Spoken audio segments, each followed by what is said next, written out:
Good morning, Bethel. 좋은 아침입니다. Today's passage comes from Exodus chapter 18, verse 13 through 24. Exodus chapter 18, verse 13 through 24. 제가 먼저 읽고 그 다음에 여러분들이 읽도록 하겠습니다. I'll go first, and you can go after me. 이튿날 모세가 백성을 재판하느라고 앉아 있고 백성은 아침부터 저녁까지 모세 곁에 서 있는지라.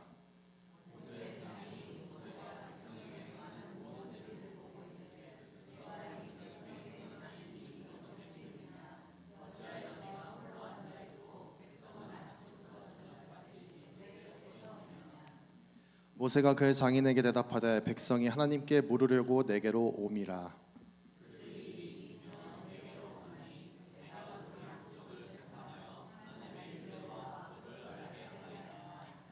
모세의 장인이 그에게 이르되 내가 하는 것이 선하지 못하도다.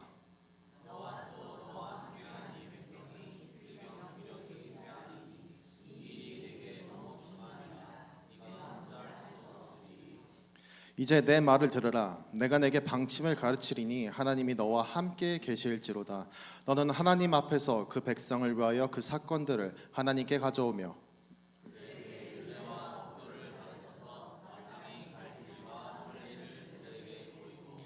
너는 또 온 백성 가운데서 능력 있는 사람들 곧 하나님을 두려워하며 진실하며 불의한 이익을 미워하는 자를 살펴서 백성 위에 세워 천부장과 백부장과 50부장과 10부장을 삼아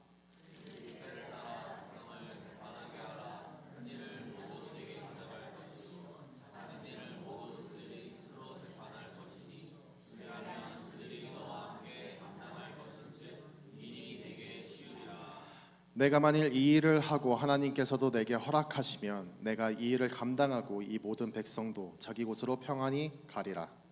이에 모세가 자기 장인의 말을 듣고 그 모든 말대로 하여. 아멘. 교회라는 공동체에 오래 있다 보면요, 우리는 다 나쁜 의도로는 아니지만 자연스럽게 각자 익숙해지는 방식이 있는 것 같습니다. 예배를 드리고 말씀을 듣고 기도 제목을 나누고 그리고 한 주를 살아갑니다. 그게 잘못이라고 느껴본 적은 없습니다. 왜냐하면 모두가 그렇게 살고 있기 때문입니다. 그런데 문득 이런 생각이 들었습니다.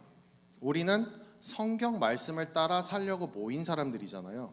그렇다면 하나님이 보시기에 이 공동체는 과연 어떤 모습일까?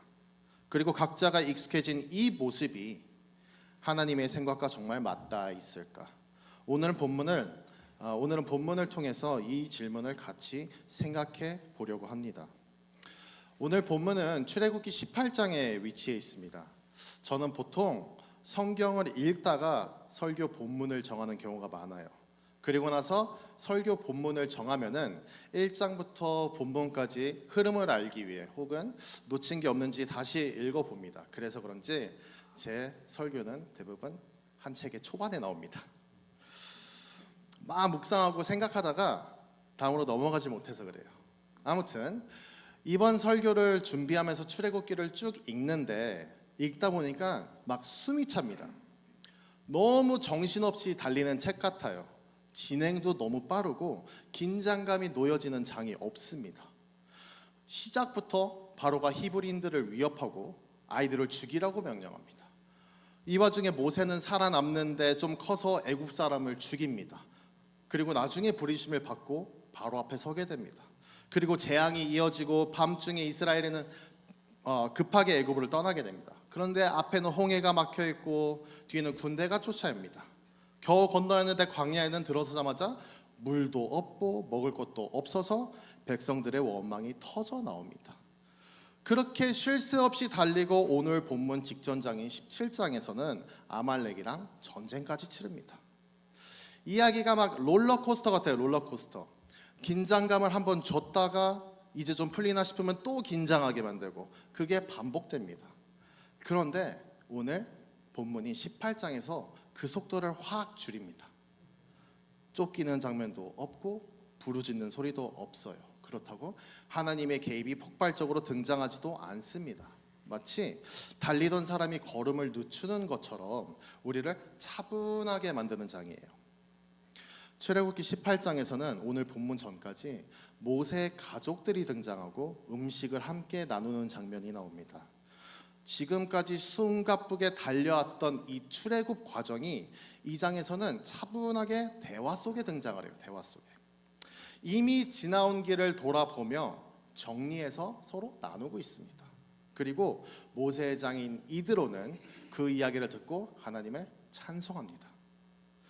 성경이 이렇게 하셨도다 저렇게 하셨도다 뭐뭐 하니라라고 말하니까 우리가 알아듣기 어렵지만 이 장면을 가만히 생각해 보면 떠올려 보면 그런 분위기가 아니에요. 그냥 한 가족이 모여 앉아서 밥을 먹고 하나님이 우리를 어떻게 이끌어 오셨는지를 편안하게 나누는 자리입니다. 긴장도 없고 위기도 없고 서두를 이유도 없는 시간입니다. 이런 평온한 분위기에서 다음 날이 시작되는 거예요. 그게 오늘 본문입니다. 13절은 이렇게 말합니다. 이튿날에 모세가 백성을 재판하니 백성이 아침부터 저녁까지 모세 곁에 서 있더라. 아무 설명이 없어요. 문제라고 말하지도 않습니다. 그렇다고 평가하지도 않아요. 그냥 한 장면을 보여줍니다. 그리고 모세는 앉아서 재판하고 있고 백성들은 서 있습니다. 그리고 그 시간이 아침부터 저녁까지 이어집니다. 이날은 보통 날이에요. 보통 날. 그저 가족들이 전날 밥 먹으면서 이야기하고 난 다음 날. 성경이 그냥 평상시 이스라엘 백성들의 모습을 보여주고 있습니다. 그런데 굳이 아침부터 저녁까지라는 말을 쓰면서 우리를 본문에 약간 오래 붙잡아두는 느낌을 줍니다. 뭔가 의미심장함을 담고 있어요. 그리고 그 장면을 가만히 지켜보던 사람이 있습니다. 모세의 장인 이드로입니다. 이드로가 쭉 지켜보다가 14절로 말합니다. 내가 백성에게 행하는 이 일이 어찌 됨이냐? 내가 어찌하여 혼자 앉아 있고 백성은 아침부터 저녁까지 내 곁에 서 있느냐? 이드로가 왜? 라는 질문을 하는 거예요. 뭘 잘못하고 있다고는 안 합니다. 옳고 그름을 따지지는 않습니다. 다만 아침부터 저녁까지 이어지는 한 장면을 관찰하면서 질문 하나를 던지는 거예요. 모세야, 왜 너 혼자 앉아 있어? 왜 백성들은 하루 종일 서서 기다리고 있어? 라고 물어보는 거예요. 아까도 말씀드렸다시피 이 모습이 일상이기 때문에 모세에게나 그리고 이스라엘 백성들에게나 새롭지 않거든요. 낯설지 않은 모습이에요. 그런데 이드로는 이 모습을 처음 봐요. 이 모습을 멈춰서 보고 관찰한 것을 그대로 묻고 있는 것입니다. 그랬더니 모세가 이렇게 답합니다. 15절 16절로 자연스럽게 설명합니다. 백성이 하나님께 물으러 내게 오므로 일이 있으면 내게로 와서 내가 판단하고 하나님의 율례와 법도를 알게 하느니라. 지금 모세는 자기가 무엇을 하고 있는지를 설명합니다. 이 말을 들으면 가만히 들어보면 틀린 게 하나도 없어요. 틀린 말이 없어요. 신앙적으로도 흠잡을 데가 없고 목회적으로도 너무 바른 말입니다. 백성이 하나님께 묻기 위해 나아오고 자신은 그 질문을 맡아서 판단하고 하나님의 말씀을 알려주고 있다는 겁니다. 모세가 지금 말한 사명을 출애굽기 내내 실천했거든요. 백성들이 물이 없을 때 모세에게 가요. 모세는 하나님께 물어요. 하나님이 말씀하시면 그대로 백성에게 전합니다. 먹을 게 없어도 그랬고 전쟁 때도 그랬습니다. 모세는 자기가 할 일을 분명하게 알고 있어요. 이 사명을 모세는 큰 사건이 없는 이 평범한 하루 속에서도 그대로 감당하고 있는 것입니다. 그래서 모세의 대답을 들어보면은 사명감도 분명하고 책임감도 분명합니다. 그런데 이 대답을 들은 이드로가 이렇게 말해요. 그대야 하는 것이 선하지 못하도다. 뭐라고요? 그대야 하는 것이 선하지 못하도다. 지금 모세가 사명을 다하고 있는데 누가 감히 선하지 못하다고 말을 할 수가 있죠? 누가 감히 모세에게 이 말을 할 수가 있죠? 그 엄청난 말을 모세의 장인 이드로가 합니다. 이드로가 누구냐면 이스라엘 사람이 아니에요. 출애굽의 주인공도 아니에요. 홍해를 건너온 사람도 아닙니다. 하나님에 대해서 자세히 알지 못합니다. 어제 가족들끼리 밥 먹다가 출애굽 이야기를 듣고 처음으로 이제야 알겠다. 여호와가 모든 신보다 크도다라고 고백한 사람이에요. 그럼 하나님을 잘 알겠습니까? 잘 모르죠. 게다가 이드로는 미디안의 제사장이에요. 이방신을 섬기는 제사장입니다. 쉽게 말하면 이 공동체 안에 있던 사람도 아니고 여호와 신앙에 오래 익숙한 사람도 아닌 이 공동체 밖에 있던 사람입니다. 그런 사람이 지금 누구한테 이렇게 말하고 있다고요? 모세에게. 하나님 앞에 섰던 모세에게, 하나님의 말씀을 받아 백성에게 전했던 모세에게, 백성을 이끌고 홍해를 건넌 모세에게 말을 합니다. 그대 하는 것이 선하지 못하도다. 이거는 우리 입장에서 충격적인 얘기예요. 충격적인 얘기. 그래서 자연스럽게 이런 생각이 듭니다. 아니 이드로가 뭔데? 당신이 뭘 한다고? 장인이면 단가? 여기까지 보면 모세는 옳고 너무 옳고 이드로는 너무 가벼워요. 마치 잠깐 보고 바로 판단하는 사람 같아요. 그런데 이드로의 다음 말을 들으면 분위기가 바뀝니다. 18절 볼까요? 이드로가 모세 하는 일이 선하지 못하다라고 말한 이유가 등장합니다. 그가 이렇게 말합니다. 그대와 함께한 이 백성이 필연 기력이 쇠하리니 이 일이 그대에게 너무 중함이라 그대가 혼자 할 수 없으리라 라고 말합니다. 여기서 중요한 것은 혼자 할 수 없다라는 것입니다. 우리가 살짝 민망해져요. 왜냐하면 이드로가 모세의 사명에 대해서 이야기를 하고 있지 않기 때문입니다. 모세가 무엇을 하는지에 대해서 말을 하지 않고 있기 때문이에요. 오히려 모세와 이스라엘 백성 그리고 우리들조차 당연하게 여겼던 그 장면을 다시 떠올리게 만들기 때문입니다. 왜 애초에 이드로가 이 질문을 했는지 다시 볼게요. 아침부터 밤까지 모세는 혼자 재판을 하고 있고 백성은 모세 곁에 계속 서 있는 장면을 보고 이드로가 묻는 거잖아요. 그걸 본 이드로가 왜 그러고 있냐라고 질문을 하죠. 그리고 그 질문 속에 모세가 혼자 앉아있다라는 말은 그저 모세가 혼자 열심히 일하고 있다라는 뜻이 아닙니다. 그렇다고 왜 나머지 백성들은 다 서 있는데 너 혼자 앉아있냐라는 자칫 건방져 보이는 행동을 지적한 것도 아닙니다. 왜냐하면 그 결과가 바로 옆에 함께 나오기 때문이에요. 백성들이 하루 종일 서서 기다리고 있습니다. 마냥 기다리고 있습니다. 아무도 대신 판단해주지 못하고 아무도 나눠 맞지 못한 채 모두가 한 사람을 향해서 서 있는 것입니다. 이드로의 말에는 이드로는 이 두 모습을 떼어 놓지 않고 보고 있어요. 모세가 혼자인 장면 그리고 백성이 서 있는 장면을 같이 묶어서 보여줍니다. 이 말은 백성이 서 있는 이유가 단순히 줄이 길어서가 아니라 모세가 혼자 감당하고 있기 때문에 생겨난 그림이란 것입니다. 그래서 이드로의 질문을 통해 제기하는 문제는 모세야 너 혼자 왜 이렇게 바쁘냐가 아니고 백성들아 왜 이렇게 의존적이다도 아닙니다. 책망하는 것도 아니고 누구 편을 드는 것도 아니에요. 나무라는 것도 아닙니다. 그저 전체를 보고 하는 말입니다. 왜 이 공동체 전체가 이 모습이 되었느냐라고 말하는 것이에요. 우리 DMV 가면은 오래 기다리잖아요. 줄도 길고 답답하고 짜증납니다. 일을 하는 사람도 끊임없이 할 게 있어요. 그런데 이 장면을 가만히 생각해 보면은 모세 혼자 이 일을 다 합니다. 그리고 이거는 그냥 행정 업무가 아니에요. 재판이고 하나님의 말씀을 전하는 일입니다. 오래 걸리죠. 사람도 힘들고 기다리는 사람도 답답할 수밖에 없습니다. 이드로가 딱 지금 그 얘기를 하는 거예요. 그런데 그 감정을 건드리는 게 아니라 이 공동체의 구조를 보고 하고 말하는 것입니다.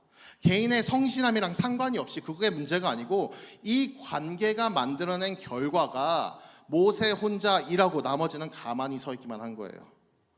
그래서 이드로는 과감하게 모세가 하는 일이 선하지 못하다라고 말하는 것입니다.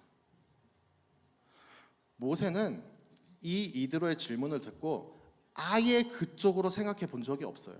머릿속에 이게 문제라는 것이 인식이 전혀 없기 때문에 왜 이런 거냐라고 물어봤을 때 자기가 답할 수 있는 사명을 이야기한 겁니다. 그래서 이 대화가 어색한 거예요. 마치 우리 교회에 새 신자가 왔어요.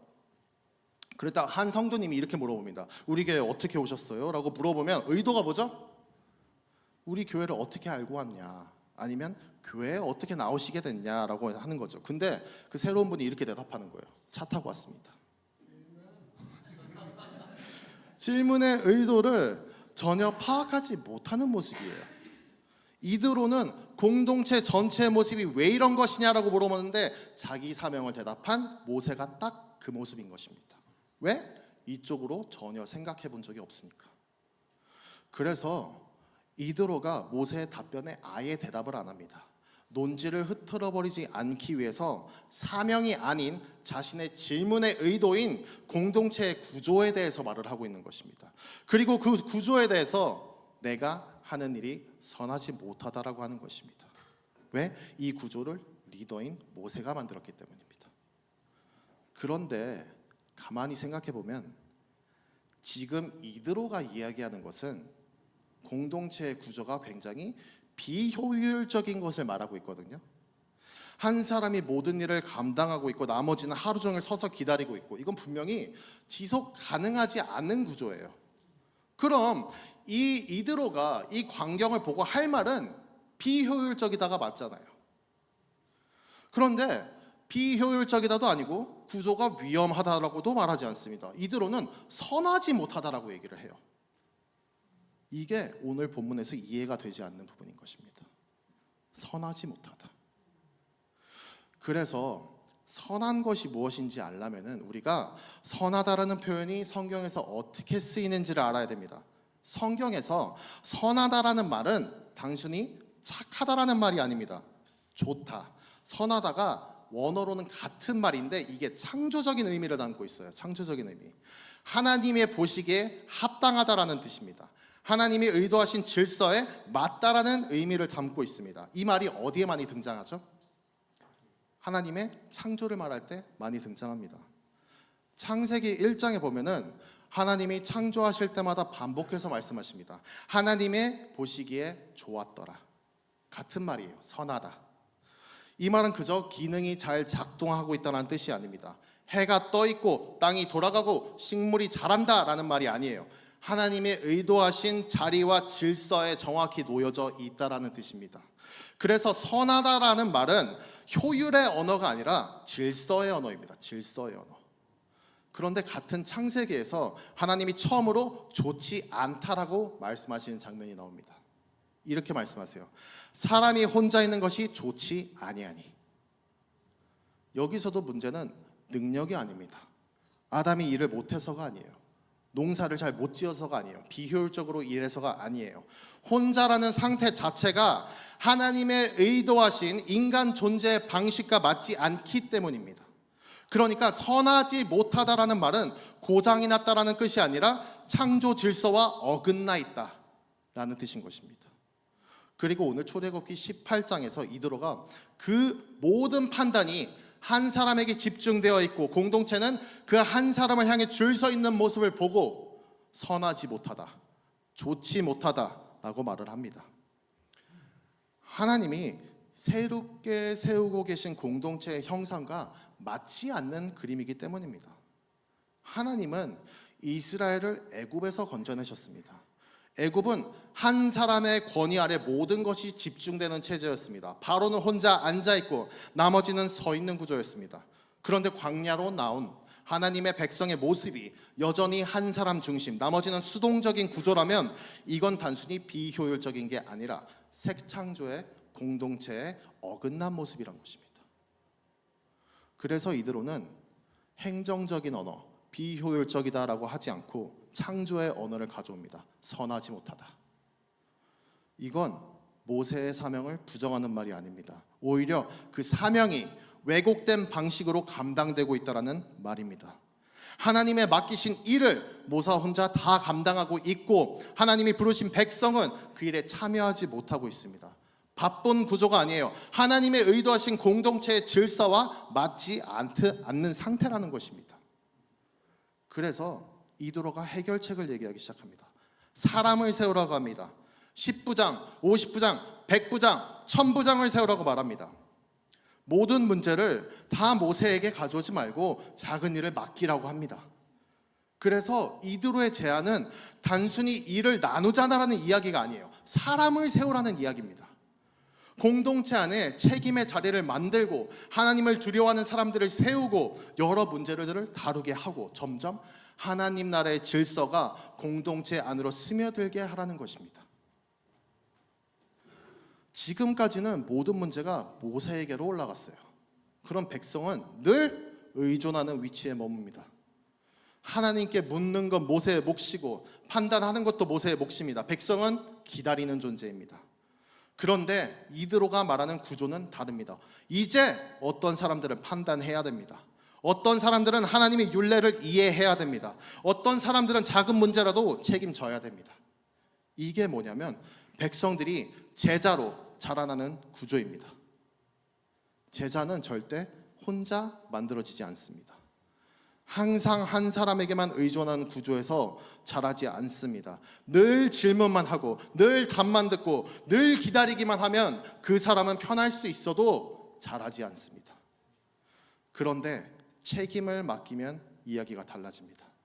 하나님의 말씀을 다뤄야 됩니다. 판단을 해야 됩니다. 하나님을 두려워하는 태도를 가져야 됩니다. 진실해야 됩니다. 불의한 이익을 미워야 됩니다. 그러니까 이거는 일의 분배가 아니에요. 행정을 도와주는 시스템을 말하는 게 아닙니다. 이거는 성품 형성입니다. 그러니까 이드로의 제안은 공동체를 효율적으로 만드는 것이 아니라 공동체 안에 제자들을 세우는 구조를 만드는 일인 것입니다. 그래서 선하지 못한 공동체의 모습은 사람이 세워지지 않는 것이고, 선한 공동체의 구조는 반대로 사람이 세워져 자라나는 공동체인 것입니다. 이렇게 귀한 말을 하고 있는데 한 가지 문제가 있어요. 이게 이드로가 한 말이란 것입니다. 아무리 창조의 언어를 썼어도 공동체를 세우려 했어도 찜찜한 게 있어요. 왜? 공동체 밖 이방신을 섬기는 미디안 제사장 이드로가 한 말이기 때문입니다. 본문은 이드로의 속마음을 분석하지 않습니다. 그가 창세기를 떠올렸는지 창조 질서를 의식했는지 말해주지 않습니다. 그런데 성경이 무엇을 보여주냐가 중요하거든요. 성경은 이드로의 말을 교정하지 않습니다. 성경은 그의 조언을 수정하지 않습니다. 이방인이었지만 부분적으로 옳았다라고도 말하지 않습니다. 그저 24절로 기록하고 있습니다. 24절 다 같이 읽어볼까요? 시작. 이에 모세가 자기 장인의 말을 듣고 그 모든 말대로 하여. 성경이 그 권위를 인정해 줍니다. 그의 말이 하나님이 의도하신 방향과 맞기 때문에 본문 안에서 권위를 갖게 되는 것입니다. 그래서 오늘 본문은 이드로가 뭘 의도했느냐 보다 하나님이 이 이방인의 말을 통해 무엇을 하셨느냐를 보여주고 있는 것입니다. 그리고 하나님이 이 이드로라는 이방인을 통해 하신 일은 한 사람 중심으로 구조를 깨뜨리고 공동체를 세우신 것입니다. 사람을 세우신 것입니다. 제자가 자라날 자리를 만드신 것입니다. 오늘 본문이 더 의미가 있는 이유가 또 있는데요. 출애굽기 18장은 이드로가 떠나면서 끝이 납니다. 이드로가 18장에서 등장하고 18장에서 떠납니다. 그리고 바로 다음 장에 모세가 시내산으로 떠납니다. 하나님과 언약을 맺으러 갑니다. 그래서 오늘 말씀은 시내산 언약을 준비하는 장인 거예요. 그 준비하는 과정에서 하나님께서는 사람을 세우게 하시고 책임을 나누게 하시고 하나님을 두려워하는 자들을 공동체 안에 세우시는 작업을 합니다. 그리고 그 다음에 너희가 제사장 나라가 되리라 라고 말씀하십니다. 왜요? 하나님은 제사장 나라를 함께 감당하는 공동체 위에 세우시기 때문입니다. 우리도 모르게 신앙을 이렇게 생각할 때가 있습니다. 나는 말씀만 잘 들으면 된다. 나는 주일에 와서 은혜만 받으면 된다. 어려운 건 목회자들이 알아서 하면 된다. 편하죠. 줄 서 있는 구조는 편합니다. 기다리는 신앙은 편합니다. 질문만 던지고 답만 받는 신앙은 편합니다. 그런데 오늘 본문이 그 구조가 선하지 않다라고, 하나님의 공동체의 질서에 맞지 않다라고 말합니다. 왜냐하면 그 구조에서는 사람이 세워지지 않기 때문입니다. 책임이 자라지 않기 때문입니다. 하나님을 두려워하는 성품이 형성되지 않기 때문입니다. 제자는 책임을 맡을 때 자랍니다. 작은 일을 감당하면서 자랍니다. 하나님의 말씀을 직접 다루어 볼 때 자랍니다. 그래서 하나님은 우리를 부르실 때 개인으로 부르시지 않으셨어요. 공동체로 부르셨습니다. 이 공동체 안에서 누군가는 1000부장이 되고, 누군가는 100부장이 되고, 누군가는 50부장이 되고, 누군가는 10부장이 됩니다. 직분의 문제가 아니에요. 책임의 문제입니다. 참여의 문제인 것이에요. 함께 감당하는 문제인 것이에요. 지금 오늘 우리의 신앙은 모세 혼자 앉아있고 우리는 줄 서는 구조입니까? 아니면 함께 감당하며 자라나는 구조입니까? 말씀을 듣고만 있습니까? 아니면 말씀을 다뤄보고 있습니까? 누군가의 기도에 의존하고 있습니까? 아니면 직접 무릎 꿇고 씨름하고 있습니까? 작은 문제라도 맡고 있습니까? 아니면 늘 누군가 하겠지라고 생각하고 있습니까? 예배는 참석하지만 공동체에 참여하지 않고, 은혜는 받지만 책임지지 않는 자리, 제자는 절대로 관람석에서 만들어지지 않습니다. 책임을 맡을 때, 작은 일을 감당할 때 만들어집니다. 공동체 안에서 역할을 가질 때 만들어지는 것입니다. 그래서 하나님은 출애굽기에서 가장 조용하게 이스라엘의 일상을 보여주는 그 자리에서 모세 혼자 감당하게 두지 않으시고 공동체 밖에 인물을 보내시어 질서를 회복하고 계십니다. 사랑하는 성도 여러분, 혹시 이렇게 생각하고 있지는 않습니까? 나는 아직 준비가 안 됐습니다. 나는 잘 못합니다. 나는 신앙이 깊지 않습니다라고 생각하고 있지 않습니까? 오늘 본문은 우리에게 다른 질문을 던집니다. 하나님이 공동체를 세우실 때 완벽한 사람을 찾으셨습니까? 능력이 검증된 사람을 세우셨습니까? 1000부장, 100부장, 50부장, 10부장을 세우라고 할 때 완벽한 리더를 만들려고 하는 것이 아닙니다. 하나님을 두려워하는 사람을 세우라고 하셨습니다. 정직한 사람을 세우라고 하셨습니다. 왜요? 그런 공동체가 함께 감당할 때 하나님의 보시기에 좋기 때문입니다. 여기서 기준은 잘하느냐 못하느냐가 아닙니다. 기준은 하나님의 질서 안에 서 있느냐입니다. 창세기에서 하나님이 좋다라고 선언하신 건 완성도의 평가가 아니었습니다. 제자리에 맞게 서 있다라는 선언이었습니다. 마찬가지로 하나님이 우리를 공동체 안에 부르시는 것은 우리가 완성된 모습으로 있기 때문이 아닙니다. 그저 제자리에 서게 하시기 위함입니다. 그래서 두려워할 필요가 없어요. 실수할까봐, 부족할까봐, 남들보다 못할까봐 뒤로 물러설 필요가 없는 것입니다. 하나님은 여러분들을 잘하라고 부르신 게 아니에요. 함께 서 있으라고 부르신 것입니다. 함께 감당하라고 부르신 것입니다. 완벽한 공동체가 선한 것이 아니라 참여하며 자라나는 공동체가 선한 공동체인 것입니다. 그것이 선한 하나님의 창조 질서에 맞는 공동체인 것입니다.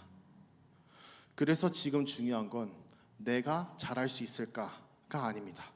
내가 서야 할 자리에 서 있는가를 물어보셔야 할 때입니다. 사랑하는 성도 여러분, 그러니까 완벽해지면 참여하겠다고, 잘하게 되면 참여하겠다고 기다리지 마시고 공동체에 참여하기를 축복합니다. 하나님은 이미 우리를 부르셨습니다. 그리고 그 부르심 안에서 우리를 잘하게 하십니다. 두려워하지 말고 들어오시길 축복합니다. 함께 그 자리에 서시길 축복합니다. 진짜 기쁜 소식이 있어요. 우리 교회에 많은 자리가 있습니다. 많은 자리. 리더십에도 자리가 있고, 워십팀에도 자리가 있고, 주방에도 자리가 있고, 또 이 예배 공간을 깨끗하게 만들며 준비하는 자리도 있습니다. 성도 여러분, 참여하시길 바랍니다. 혹시 오늘 말씀을 듣고 자신이 무엇을 감당하고 싶은 마음이 생기시면 우리 사역자 중에 꼭 아무에게나 말씀해 주시길 부탁드립니다. 그 질서를 위해 사역자들이 성도님의 참여가 필요한 곳들을 꼭 알려드리도록 하겠습니다. 사랑하는 성도 여러분, 목회자로서 이런 말 하는 것은 쉽지 않습니다. 제 성격 같으면 절대 못해요. 전 싫은 소리 못하는 스타일이거든요. 동의가 안 되시나요? 그런데 제가 이 말씀을 드리는 이유는 진리의 성경이 선한 공동체를 그리고 하나님의 질서를 참여, 책임, 함께 서 있음 그리고 관람이 아님 함께 감당이라고 말하고 있기 때문입니다. 앞으로 셀 모임을 시작하죠. 참여하시기 바랍니다. 그리고 새롭게 세워지는 셀 리더분들이 계세요. 일반 성도분들 중에서 이분들은 하나님이 보시기에 선한 그 질서에 맞는 자리에 서겠다고 다짐하신 분들입니다. 셀원분들 적극적으로 리더를 섬겨주시고 도와주시기 바랍니다. 제가 말씀드리는 선함은 직분이 아니라고 했습니다. 참여해서 한 역할을 맡는 것이에요. 같이 잘하는 거예요. 셀원분들, 나는 셀장은 아니지만 섬길 수 있는 것들을 찾아보시기 바랍니다. 무수하게 자리는 열려 있습니다. 사랑하는 성도 여러분, 교회의 머리는 오직 예수 그리스도입니다. 그리고 우리는 각 지체입니다. 머리 대신 그리스도께서 몸을 자라게 하십니다. 손은 손의 자리에서, 발은 발의 자리에서, 눈은 눈의 자리에서 움직일 때 몸은 건강해집니다. 한 지체가 모든 기능을 대신하는 순간 그건 힘센 구조가 아니라 병든 구조인 것입니다. 그래서 오늘 하나님은 우리를 구경꾼으로 두지 않으십니다. 부르시고 맡기시고 세우십니다. 완벽해서가 아니라 각자가 그리스도의 몸이기 때문이에요. 그리스도의 몸 안에 붙어있는 사람이라면 이미 자리는 있습니다. 사랑하는 성도 여러분, 머리 대신 그리스도 아래 각자의 자리에 서시길 축복합니다. 그때 교회는 무너지지 않습니다. 그때 공동체는 살아 움직입니다. 그때 하나님이 보시기에 참으로 선한 공동체가 되는 것입니다. 아멘. 우리 다 같이 일어나서 오늘 말씀을 기억하면서 내가 하나님께서 부르신 그 자리에서 섬기겠다고, 사명을 다하겠다고, 예배 드리겠다고, 그 자리에서 잘하겠다라고 하나님께서 선하다고 말한 그 질서에 내가 동참하겠다고 다짐하면서 이 찬양 부르도록 하겠습니다. Let's all stand together now as we remember today's word. Let's decide to serve where God has called us, to do our calling, to worship and to grow there. And with decision to join the good order God made. Let's sing this song together.